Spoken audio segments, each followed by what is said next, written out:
Welcome back to the Fantasy Formula with Adam and Rob, and we're right back at it after another thrilling Grand Prix as we gear up for a meat grinder of a weekend coming up at Singapore. Rob, has this season given you whiplash yet? It's going the right way, Adam. I feel like I've just been on a slide of bad luck lately, and just don't think 2024 F1 is my season. So we will obviously make do with what we can, but I think the odds are against us to try and break the top 5,000, which was the goal set at the start of the season. How about you? It's definitely been a really wild year. Even just planning for the show today, it just felt really unpredictable week to week. All of my instincts feel a little bit off. So it's going to be a well-timed break coming up after this, a rare 4-week fall break to just try to regroup because we have 2 triple headers to end the season. So, before we get into the show tonight, just a reminder, if you like what you're seeing, please be sure to like and subscribe. We've got a lot going on once again. Like I mentioned a moment ago, 3 lineups for 3 budgets was extra hard this week because there was so much price movement, and the Fantasy Formula Featured League is really starting to heat up, so that segment's going to be really fun today as well. So, Rob, it's time for our trimmed down winners and losers section, and I smell another shoey in our future. Tell us about our race winner. Yes, you're not wrong. Oscar Piastri, second win of the year after his maiden win in Hungary. And I was honestly so impressed by that drive from him. His racecraft was nothing like I'd seen from him up to this point. And obviously having to fight up against Charles Leclerc starting on pole. He'd been on pole, I believe, the last 4 years now. And for Piastri to obviously not just make that pass down into turn 1, but then pull off a number of defensive maneuvers to keep the Monegasque at bay was so impressive. Driver of the day to go along with the win, his season high of 47, which outstripped his scores of 46 in Hungary and then 42 in Austria. So a great result again for him this season, and another driver of the day in the bag. Throw in the fact that you've mentioned before as well to me that he has led at some point in each of the last 7 Grand Prix, and I think this car is the car to beat. I think with Lando out of the picture as well, it really gave him a bit more leeway to show everyone what he's truly capable of with papaya orders no longer in play. So a great weekend for the Aussie, and now into the A tier as well. That move he pulled to get the race lead was truly incredible, and it definitely shows that he has the guts to be an elite driver in this sport, so I can't wait to see what's next for Oscar. Car number 81 is now the 81st driver to win 2 races in Formula 1, and over the last 10 races, nobody has scored more championship points than Piastri. So once the driver's title settles itself for this year, I think it's game on for these 2 McLaren drivers next year. Really looking forward to it. Definitely.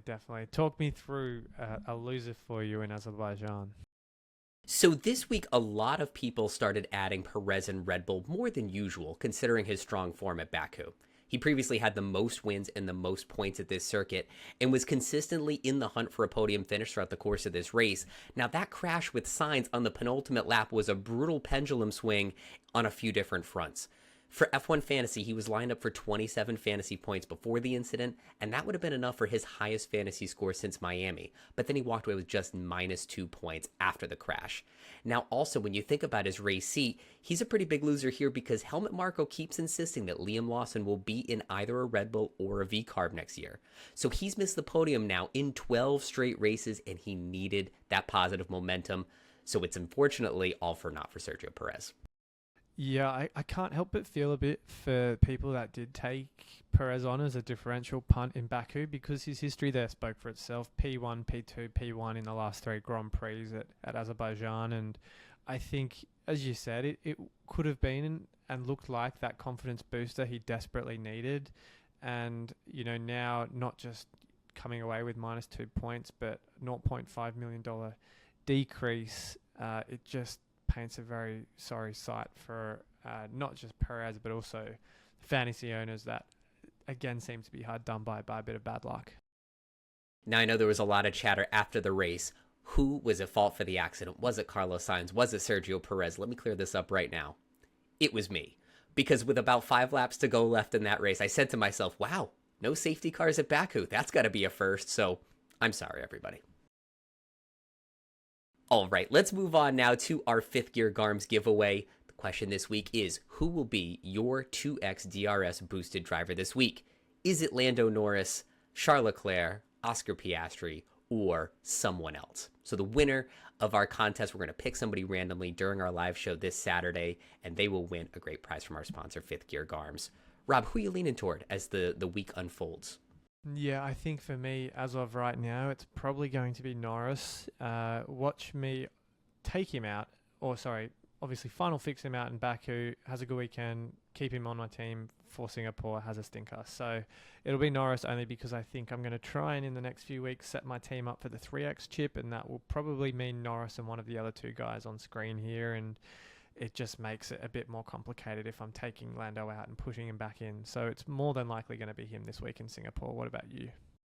The same thing for the same reason. I think Lando's not going to be the highest scoring driver every single week, but he is going to be up there often enough that if you tinker around with that position too much, you'll probably get burnt and then spend all of your free transfers doing it. I don't think I've carried a free transfer in almost 7 races. So it's just been a lot of tinkering and trying to get out of messes that I've made. So I want to try to get some stability at the top of my team with Lando. I'll probably pair him with Oscar and see if I can just sort of settle things across the middle of my team for these next few races. Definitely. McLaren, I think, are looking like the team to beat right now, even though Lando was more or less out of the picture in Baku. But I think they'll rebound again this race in Singapore. Now, Rob, when we look at our 2x DRS boost options, one thing that those options all had in common is that they're all in Tier A. Tell us about the promotion of Oscar Piastri and Charles Leclerc to Tier A, and does that do anything to turn you off for them as we look ahead this week? Yeah, I think it's an interesting conundrum, and we've been building towards this particular, situation for several weeks now. Oscar and Charles have both gone up 1.3 million in the last 2 races, so across the last 2 races. So I think now that they're in the A tier, along with Norris and a formerly popular 2X option in Verstappen, I think we're at that junction now where budget building is less important, and maximizing your points with the budget you have available is probably more of the focus, particularly with people angling for that 3X weekend in Circuit of the Americas, Interlagos, or even much later in Qatar. I think having a team set up or positioned to use that chip is a priority, and so that's why I'm, like you said before, looking to get in Oscar for Singapore, pair him with Lando and the McLaren constructor, and ultimately set my team up for a weekend where I can just deploy the 3X chip. And I don't think you should be too concerned about building budget, because neither of these guys on screen here are going to go up more than 0.2 million in a single race weekend. What's your take on that, Adam? I'll tell you, after watching these two battle for the lead yesterday, I'm definitely at peace with them both being promoted to Tier A because they're definitely having a phenomenal season. It doesn't scare me at all that they're both in this higher bracket now. The difference between a great week for a Tier A driver and a good week for a Tier B driver is maybe 0.1 or 0.2 million in value. So that shouldn't make a huge difference, especially considering the points delta between the two types. And then also, of the remaining Tier B drivers, Sainz and Russell each only have 1 gain over 0.3 million on the season. Hamilton has 4, but he's also the next guy to graduate into Tier A. It could happen as early as this race. So the odds of them hitting the jackpot with these big gains, it's not really worth rolling the dice compared to some of these more sturdy assets on the grid. So I'm totally happy running either of them moving forward. Yeah, I think we've definitely come to know their consistency as fantasy assets, and I think more often than not, Oscar, Charles, Lando are all scoring between 20 and 35 to 40 if they have a banger of a race weekend most weeks. So I think that's consistency you just can't find elsewhere in the B tier. We're going from the top of the grid to the midfield, and some of the most exciting price growing and points accumulating drivers in the game right now, Franco Colapinto and Alex Albon. I never thought I'd say this, but Double Williams is a decent play right now, Rob. Isn't it just? I think again we've had a couple of weeks where I really think it was for the Williams drivers building towards a great race weekend for them. The upgrades that they deployed with Albon all the way back in Zandvoort 3 races ago, even though he was disqualified, turned in an incredible race, and I had high hopes that trend would continue, and they've really fully realized their potential in Baku. Both a double points finish for them, and I think the most telling statistic among all is that Colapinto in his second race outscored Paul Logan Sargent's total F1 points in 37 races. So Colapinto's on a flyer right now, back-to-back $0.5 million increases. And Albon, even though 6 and 12 over the last 2 weeks is nothing groundbreaking, I think they're continually on an upward trajectory, and I'm really liking what I'm seeing from both of these drivers. You had mentioned earlier the first half of that Aero upgrade package that came in Zandvoort. It's rumored that the second half of that package is coming this weekend to Singapore, so another great reason to run Williams. Albon tied his season high at Baku with 12 points, so he's definitely on a roll. Colapinto, over the last 2 races, leads all drivers under 20 million with 20 fantasy points. So both of them definitely rolling and worthy of positions in our lineup this week. Colapinto out-qualified Albon. That's the first time one of his teammates has done that on a Grand Prix since Silverstone 2022. And I'm very interested to see if this is just a flash in the pan for Colapinto or if it's something he can sustain, because at that price point, he could be a real asset for us for the rest of the year. Yeah, definitely. He's, far outstripped Logan's price in 2 races, and I think even though he's gone up 1 million in the last 2, he's still the cheapest asset in the game and a great enabler. So I think you're really getting some value from him right there, and if, as you say, those upgrades in Singapore continue to deliver, I'm very optimistic on this team. So yeah, I think I'll very much have Colapinto and Albon heading into this race as well. Fair play. That leads us into the fan ant pick of the week question: is which Williams driver qualifies higher, Albon or Colapinto? And for me, I think I'm going to give Alex the advantage here. Finished this race P11 last season. I think he's got a good handle of this circuit. It is a very difficult one, which we're going to get into in just a moment. So I'm going to give Albon the edge, but I think Colapinto still holds his own in this one. I think I'm probably the same. I think Albon's experience will shine through. It's another tricky track in Singapore, and again, Colapinto probably proved to me that he's head and shoulders above where I thought he'd be after 2 races. But I do think Albon's veteran experience at this track and the fact that he does seem to outperform the car in difficult conditions, which we'll get to in a minute, is another reason why I think he'll do better than Colapinto. Colapinto had never raced at Baku before and had a decent weekend, but this week he heads to a totally different beast in Marina Bay with Singapore. And you can see here, this is a track that eats cars alive in recent years. Led the grid in 2022 with 6 DNFs, and it's definitely a good week if you're considering the no negative chip, autopilot, any of these buffers in case a disaster happens. Look no further than Marina Bay. You look down at the weather. It's going to be another wet weekend. It's supposed to rain for 4 days before and 4 days after this race, so it is going to be wet this weekend. Yeah, another tricky track for sure, and I do think even though we continually say no negative probably has slightly more upside at sprint race weekends, we saw in Baku, it threw a lot of people off with Ferrari running Checo Perez, Yuki Tsunoda, all assets that are not completely out of the equation for fantasy. And I think we'll see a bit more carnage in Singapore. As you say, the conditions, although maybe not quite as dastardly as the days leading up to and after the race, are still by no means a walk in the park. And I wouldn't hate the idea of using autopilot, to be quite honest. I'm thinking Oscar's luck is bound to run out at some point in fantasy. He's completed every single lap this season, and I do think, even though he's delivered some exceptional results lately, I think McLaren are maybe outperforming their luck just a little bit based on what we've seen lately. So autopilot looks great. Final fix backfired for me in Azerbaijan as it did for you, so that's probably not the worst chip to have up your sleeve at short notice either. I want to give you a little bit of history about this, the results of some top drivers at this circuit. And George Russell is definitely in line for a redemption race. You think about last season, he was making this charge for the lead, crashed out with just a few turns left. I can still remember the scream he gave out on the team radio when he lost the car. So that was a really tough race, but that wasn't the start of it for George. He had a DNF in 2019. We had no races here due to COVID in 2020 and 2021. In 2022, he was P14, but remember, we had 6 DNFs, so he was last of the finishers, and then he had the DNF last season. So really, really poor form for George at this circuit in his few appearances. So I would run him sparingly, only if your budget allows, or if you really have a good feeling about him through free practice. I think one other thing I'd also like to add is that Red Bull really struggled at this track last year, and I don't think it's going to be a different story this time around either.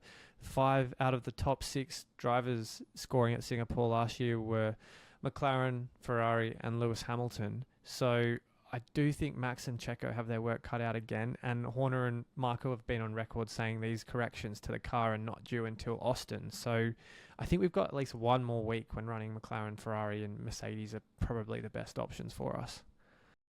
Max Verstappen is definitely in a slow part of his season and a slow part of his career right now. He hasn't finished on the podium in Singapore and won a driver's title in the same season.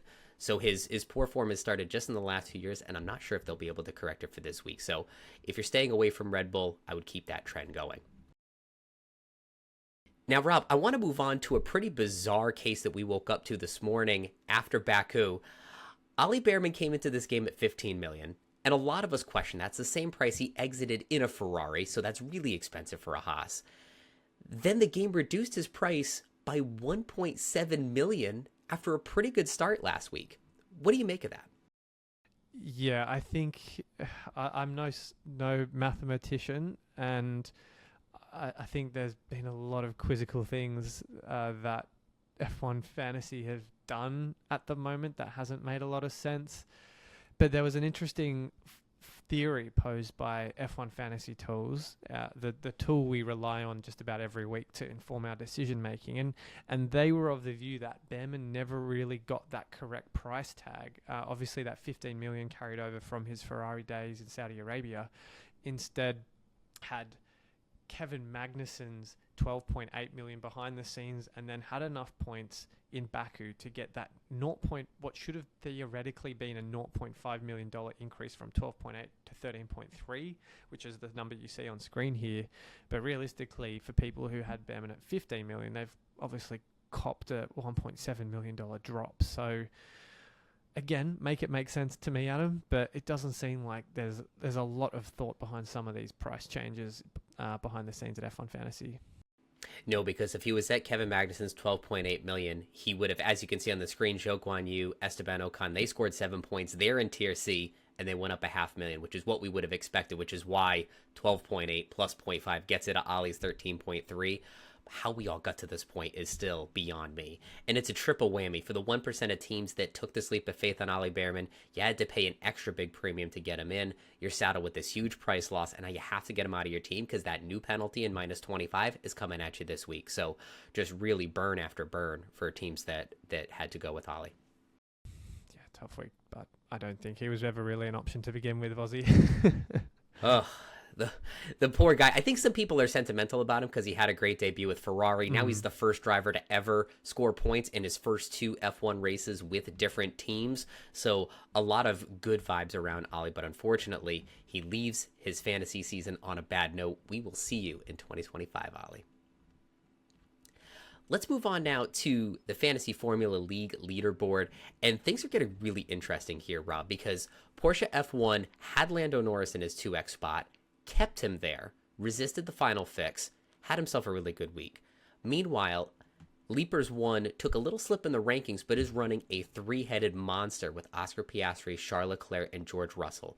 So the chase is on now. He could catch him in these next few weeks and make that title fight for Abu Dhabi more interesting than ever. Yeah, what a budget, and I'm going to let you lead the lineups for budgets momentarily because of that absolute monstrosity of a team Andrew's carrying at the moment. But I have to say that if anyone else can get into that lineup or something like that lineup, I'd be running that every single week until the end of the season, because having 3 premium drivers above 20 million is far and away a much better option than, say, Norris, Piastri, and 3 backmarkers. It's not the only league that's heating up, too. The F1 Live League with the presenters is also getting interesting. Our friend Chris McCarthy, he was the top-scoring team again this week, and he's right up underneath Laura Winter. Under 100 points separate the two of them. Chris still has his Limitless chip, so he could really close the gap at one of these sprint weekends coming up soon. So, Rob, as promised, let's talk about some of these top lineups heading into this week. Now, I was thinking 119 million, go up about 2 million from our previous weeks because there was a lot of price movement. Do you have some suggestions on teams we could run starting with that price point? I think we should start with the constructor because I feel as though they're probably the easiest to go for. And I think McLaren, you could slot right in there alongside, let's say, Ferrari. I know Sainz obviously had a disappointing end to his weekend, but they were on for the second highest fantasy score until that crash. So let's start with those two. Then I think at 119, you could go a McLaren driver. I think Piastri, maybe Norris. I mean, I like Norris in the sense that obviously he can be held every week, but Piastri probably has a bit more financial flexibility to include the more affordable drivers in the lineup. So let's start with Oscar, and then I think you touched on Williams before. Let's throw in a Williams double up there to enable the rest of our lineup. And then kind of how would you see the rest of the team unfolding from here? So the beauty of Piastri here, you'd have to have Zhou as your bottom driver to do it, but you can get George Russell in. You got to be banking on him having a huge rebound year and a huge rebound week because he has a tough history at this circuit, but it does get you 2 premium drivers at the lowest price point, which I think is quite powerful here. Another thing you could do is move these 3 assets out, and this is where you can sneak in Lando, Carlos Sainz, and Mercedes. Now, big risk getting out of the McLaren constructor. So you're hoping basically that something happens. Like Rob had mentioned a moment ago, if Oscar Piastri's luck runs out, this is the team to do it. You have double premiums and you have good constructor pairing at the bottom there at the lowest cost point. So you've got some options this week. Yeah, no, I like that combination a lot. All right, Rob, let's climb the ladder to 124 million. This is typically where I introduce a triple McLaren team. So something like this. I don't even know if I can afford it with this team. Go figure. No, don't think so. But picture Oscar Piastri here, and that's what you would get for 124. Yeah, I really like that. I think that's the lineup I'd be angling for in Singapore myself. I mean, my budget is, I think, a million short, so I'd end up with Mercedes as opposed to Ferrari, which I'm not overly stoked about, but Mercedes did look good in Singapore last year. But I think 3 McLaren assets, although you're probably having to take a haircut on the drivers in the midfield and such to go for Zhou, for example, I don't think Williams are back of the pack anymore by any means. I think there's exceptional value there, and I do have a suspicion that that's a perfectly good midfield to enable Lando, Oscar, and the McLaren constructor. So really liking that heading into this weekend. And I'm thinking too, with the attrition you get at this race, if you have those back markers and they survive, a $0.5 million price increase could be in your future if you pick the right ones. And you've got teams like Esteban Ocon struggling with reliability and some issues throughout the weekend. Yuki Tsunoda's DNF back-to-back races. So stuff is happening to midfield drivers ahead of them. And all you need is a little bit of that to happen this weekend, and another price gain could be yours. I mean, that's all Zhou needed in Baku. It was his first price rise going all the way back to Canada, and that was essentially Checo, Sainz, Tsunoda, and Stroll, if I'm not mistaken, as the 4 guys that enabled that Zhou price bump. So I don't think that's going to happen every week, but that's the kind of luck you need for a $0.5 million increase to go your way. Now it's time to get into the tasty stuff, Rob. 129. What do we do from here? Oh, I couldn't even sniff that from 100 miles away, Adam, but I think you've got to start with Lando, Charles, McLaren, and Ferrari, don't you think? Let's do it. Ooh, a little up close and personal with Zhou there. Here we go. And then can we afford some better midfield drivers now? I think let's bring Albon back in. I do think he is my pick of the midfield drivers right now. Has probably fallen away a little bit, if I'm being completely honest. So I'm loving these upgrades. Who would you put into these last 2 slots? You know, Pierre Gasly's staring at me on the screen here. He was contending for a top 10 finish most of that race, and he's by and large stayed out of trouble. I think this is a race where some veteran presence could be good here. And if I tend to I can't afford him here, obviously, because we can't even come close to 129 on our teams, but Zhou in the rain, I have some confidence in. I don't think that circuit will particularly scare him. He just has to avoid any reliability issues they did get the fastest pit stop, Sauber, last week. So, oh my goodness, how times are changing. So I would roll this lineup with Zhou. It's a shame the drivers don't get the pit stop points, because I don't think you or I will be touching the Sauber constructor with a 10-foot pole. But I do think, Sauber, although points don't seem gettable right now, they seem to be making some strides forward. So who knows? If, as you say, luck goes their way, Bottas or Zhou might be contending for a low points finish this weekend. Last week, I invited some folks to make comments in the chat. This is my question for you this week. If you ran Sauber, I want to hear all about it. I want to give you a high five for it, because that took some guts. So congratulations. Rob, this Saturday, not maybe me, but you and Terry are back with the Fantasy Formula Live. I've got some kids soccer to attend to. It's our last game that overlaps with the live show, but you and Terry are going to make us proud once again. I can't wait to see how it goes for you. It's going to be great. It'll be good once the gang is fully back together for the next race after that. But I'm looking forward to it. A great deadline stream. And thanks to all of you who are watching that dropped by for our Baku deadline stream. I'm really looking forward to another banger of a deadline stream in Singapore. And a special thanks to Zach F1. He did an amazing job covering these last 2 live shows. I hope to have him back on sometime soon. That was a lot of fun. Everybody, thank you all so much for watching. Make sure you submit your lineups and your contest questions into our fan app base. That's all for now, and we'll see you on Saturday.